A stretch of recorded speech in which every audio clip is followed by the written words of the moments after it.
বন্ধুরা, নমস্কার।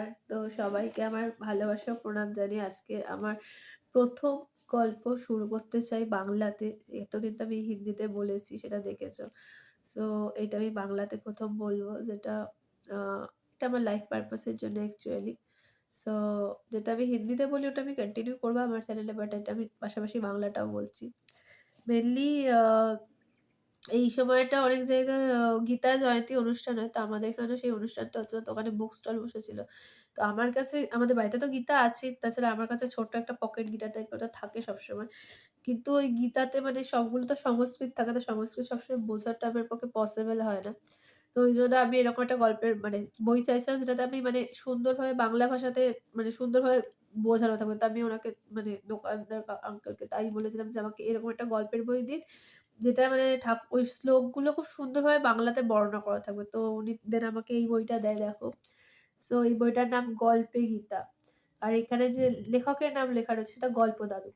তো এই বইটার এটা হচ্ছে গিয়ে আখণ্ড ২য় সংস্করণ, মানে ফার্স্ট যে সংস্করণটা ছিল সেটা মানে প্রচুর পাবলিশ হয়েছিল এবং প্রচুর মানে জনপ্রিয়তা অর্জন করেছিল। দেন ওটা ২য় সংস্করণ এবং মানে ১ম টার সাথে এটা ২য় টা যোগ করে নেওয়া হয়েছে।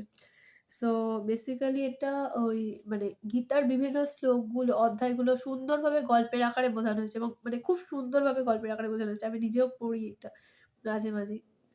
খুব ভালো লাগে আমার। আমি রিসেন্টলি কিনেছি এটা। বোধহয় এখনো ১ মাসও হয়নি এটা কিনেছি আমি। সো এখান থেকে আমি আজকে তোমাদের একটা অধ্যায় পড়ে শোনাবো। তো শুরু করা যাক। যদি কারোর এই বইটা সম্বন্ধে জানার থাকে তো প্লিজ আমাকে কমেন্ট করে জানাবে তোমরা যে এই গল্পের বইটা। আর মানে লে লেখকের তো সেরকমই মানে লেখকের যেটুকু আছে আমি বলে দেবো যদি কেউ কিনতে আগ্রহী হয়। সো এবং এটা আমি এখান থেকে কিনেছিলাম। আমি জানি না কলেজ স্ট্রিটে পাওয়া যাবে হয়তো। সো আমি গল্পটা পড়ি আজকে, যেটা আমি পড়ে শোনাবো আজকে তোমাদের। সেটা হচ্ছে কর্মমার্গের রহস্য বুঝলাম। মানে কর্ম যে আমাদের কেন করা দরকার।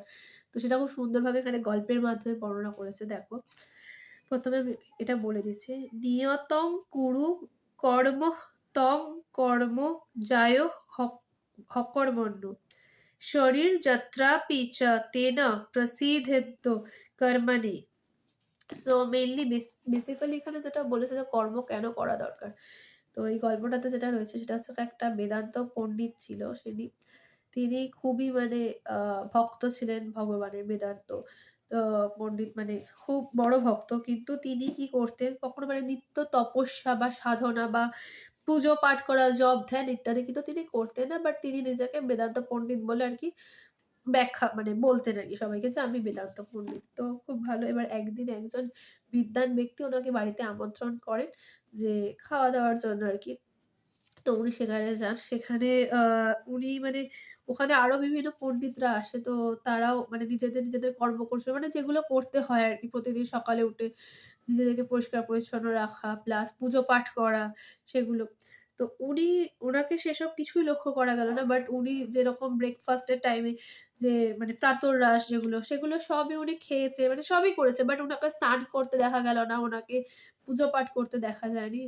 তো সেখানে অন্য একজন পণ্ডিত ছিলেন। তো তিনি মানে দেখছেন যে উনি কিছুই করছে না। তো তিনি ১ম এ জিজ্ঞাসা করলেন যে পণ্ডিত মহাশয়কে যে, "আপনার সন্ধ্যা বন্দনাদি নিত্যকর্ম, পূজা পাঠ, ধ্যান সবই দেখছি তাড়াতাড়ি হয়ে যেত।" তখন তিনি তাকে বলেন যে, "এগুলো তো কর্মমার্গ, এগুলোতে আমি বিশ্বাস করি না। এগুলো তারাই বিশ্বাস করে যারা অজ্ঞানী হয়। আ আর আমি জ্ঞানী, তো আমি এগুলো বিশ্বাস করি না। কর্মমার্গ বলে কিছু হয় না এবং কর্মমার্গের ফলাফল মানে ভালো হয় না।" তো মানে কর্মমার্গ বলতে উনি বোঝাতে চাইছেন যে প্রত্যেকদিন যে নিত্য কর্ম সেটাকে উনি কর্মমার্গ বলে বোঝাতে চাইছেন। তো এবার সেই পণ্ডিত গিয়ে তার স্ত্রীকে বলেন যে এরকম এই ব্যাপার।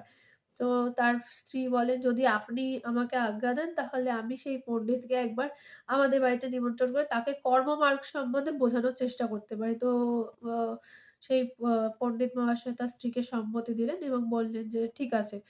তো দেন তারা ওই পণ্ডিত মহাশয়কে তাদের বাড়িতে আমন্ত্রণ করেন আ ভোজের জন্য। তো এবার উনি ভোজের জন্য এসেছেন ওনাদের বাড়িতে। তো দেন ওনারা মানে পুরো সারা মধ্যাহ্ন পুরো বেদান্ত চর্চা হয়েছে। ঠিক আছে? মানে কোনো মধ্যাহ্ন ভোজন বা কিছু হয়নি। তো এই করতে, করতে প্রায় রাত হতে যায়। দেন উনার প্রচন্ড খিদে পেয়ে গেছে। খিদেতে উনি ব্যাকুল হয়ে গেছে পুরো। লাস্টে আর থাকতে না পেরে উনি জিজ্ঞাসা করলেন যে, "খাওয়া-দাওয়ার কি ব্যবস্থা হলো?" তো তখন সেই পণ্ডিত মহাশয় মানে যে স্ত্রী বলেছেন উনাকে যে, "গতকাল তো আপনি এরকম বললেন যে, আ এগুলো তো কর্মমার্গ। তো আমরা এইসব কর্ম ছেড়ে দিয়েছি। মানে এইসব সত্যি তো রান্না করা, বাজার করা, থালা-বাসন মাজা এগুলো করে মানে এগুলো তো একটা কর্ম এবং কর্মমার্গ যে ফলাফল সেই ফলাফলও সেরকম কিছু হয় না এবং মানে যে আমরা যে খাই সেটাও তো একটা কর্ম। খাওয়াটা একটা কর্ম। তো এগুলো তো কর্মমার্গ। তো আমরা এগুলো সবই ছেড়ে দিয়েছি। কারণ আপনি বলেছেন যে যারা কর্মমার্গে বিশ্বাস করে তারা অজ্ঞানী হয়। সো আমরা এগুলো সব ছেড়ে দিয়েছি এবং তাই জন্য আমরা কি না এখন আত্মজ্ঞানেই পরিতৃপ্ত হওয়া উচিত। মানে এটাই আমরা এখন বিশ্বাস করি এবং জ্ঞানী ব্যক্তিরা আত্মারাম আত্মতৃপ্ত হয়ে থাকেন। মানে এইসব জ্ঞান অর্জন করে আরকি আমরা নিজেদেরকে মানে কমপ্লিট করে নিই। কোন খাওয়া-দাওয়ার প্রয়োজন আমরা মনে করছি না। আ তো এবার তখন সেই বেদান্তি মহারাজ বলছে যে, "দিদি রান্না না করলে খাওয়া-দাওয়া কি করে হবে? আর খাওয়া-দাওয়া যদি না হয় তাহলে মানুষে বাঁচবে কি করে?" তো তখন সেই পণ্ডিতের স্ত্রী বলেন যে, "আপনিই তো বলেছেন যে কর্মমার্গ তো অসত্য। এটা আপনিই বলেছেন। তো তাহলে আর কি করা যাবে বলুন? আপনার কথাটাকে আমরা শিরোধার্য বলে মেনে নিয়েছি।" তখন সেই বেদাতি মহাশয় বললেন যে, "দিদি সত্যি বলছি আমি আজকে মানে কর্মমার্গ সম্বন্ধে মানে কর্মের মর্ম কথা যে কর্ম করলে যে তার ফলাফল হয় যে কর্মের মর্ম কথাটা আমি ঠিক বুঝে গেছি। তো আমি আর এরকম ভুল কখনো করব না। সবাইকেই কর্ম করা দরকার। তো কিন্তু আর ক্ষুধার জ্বালা সহ্য করা যাচ্ছে না। আপনি তাড়াতাড়ি রান্না বসান।"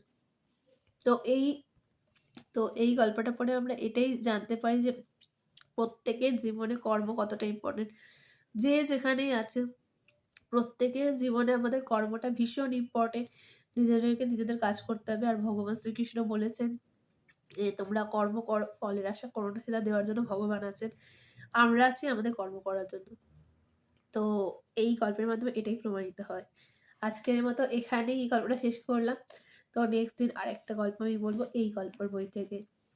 নমস্কার।